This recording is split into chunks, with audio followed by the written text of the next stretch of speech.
Yes, Moro, I think that my brother on this platform was a bit harsh on the minister. You even drew in...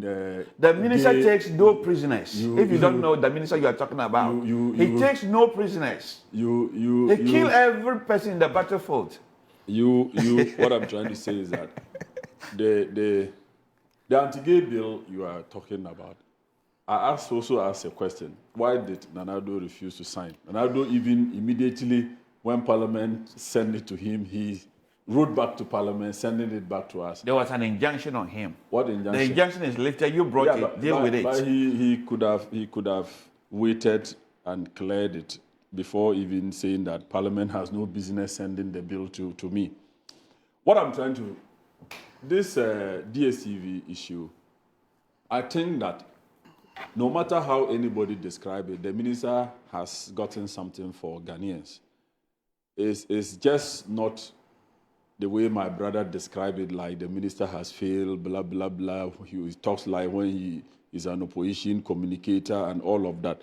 The fact of the matter is that something good has come out of it.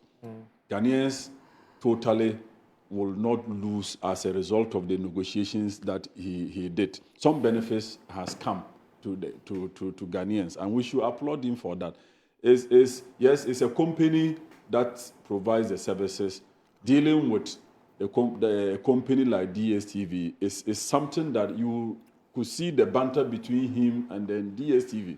But eventually, something has come out, and I think we should applaud him for that instead of bastardizing him. Applaud him for failure. Yeah, it's no failure. He did well. Some goodies have come out of it.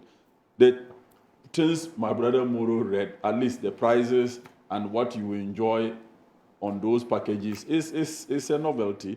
It hasn't happened before. So if he's been able to do something on these things, we need to applaud him instead of condemning him.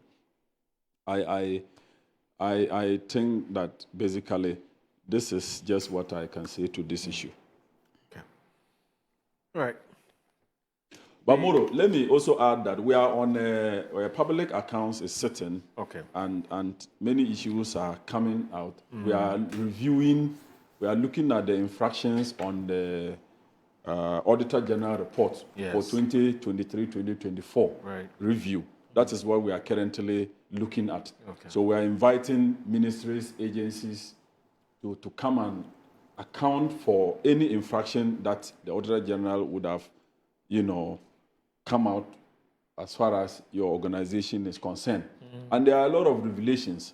And I will use this medium to tell people who hold public offices that we should know that there will always be a day of accountability. So anything that you are supposed to do, particularly I worry for the heads of the agencies. There are many things that they leave it to their subordinates, and they are not able to do it properly. And they are the ones that appear before the pack. And sometimes it's embarrassing.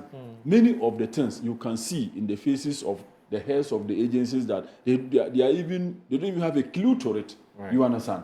And it happens. So it tells everybody that whichever organization that you are heading, you have to be very interested in whoever that you give responsibility to. Otherwise, sometimes the embarrassment is too much at pack. And I worry for this country.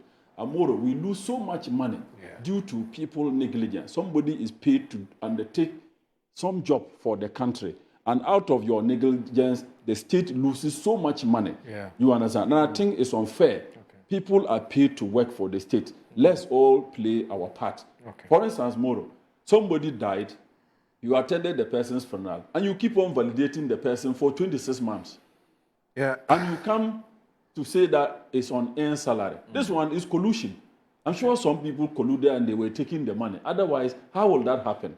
Somebody died for 26 months, you keep on validating the person. Many, many revelations. But my admonition is that any public office that you, an officer, is in charge, remember, it is not your business, it is not your private bona fide. Know that there will be a day that you will have to account for every penny that you are not able to account for.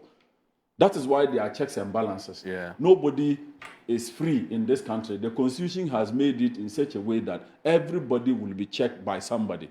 So people should be very mindful of that. But I will commend PAC for the job that we are doing. I'm a member of PAC, and I'm so happy the way we are dealing with the issues. Okay. And some of the heads or agency heads too, they deal with the issue, and you will know that this person is on top of his job. Right. And I commend people like that. Right. Particularly yesterday, the Gaming Commission came, all Interior Ministry came. You could see even the Minister of Interior, who has just gone into the ministry. You could see that he's on top of his job. He and all the service commanders. Gaming Commission, the boss, I commend him. He did so well. Some monies were lost. For instance, let me give you an example. Gaming Commission. Somebody was sponsored to, somebody went on study leave. The commission sponsored the person to go and do studies. And he was on bond. And the money they used to sponsor the person is ranging some 400,000 Ghana cedis plus. The person came back without serving the bond, then he resigned, tendered in a resignation letter, and bolted. You understand? So the former head, the former boss of the place who supervised this, ought to have been the one to refund the money. Wow. You understand? But because a new person came in, but the new person currently, the man did very well. If you check how he operated, he took steps to get the guy back, or his guarantors, to be able to refund the money. And some gaming operators or bet operation companies that also defaulted some 8 million, he was able to retrieve the money. So some of them are working very well, and that is the way to go. We need money to develop this country. So let's don't allow some individuals to at least, dip their hands into government coffers or shortchange government. Monies that can go drill boreholes, make our roads better in Jirapa for us. We need dams and all of that. All right. So we need to collect the money. All right. So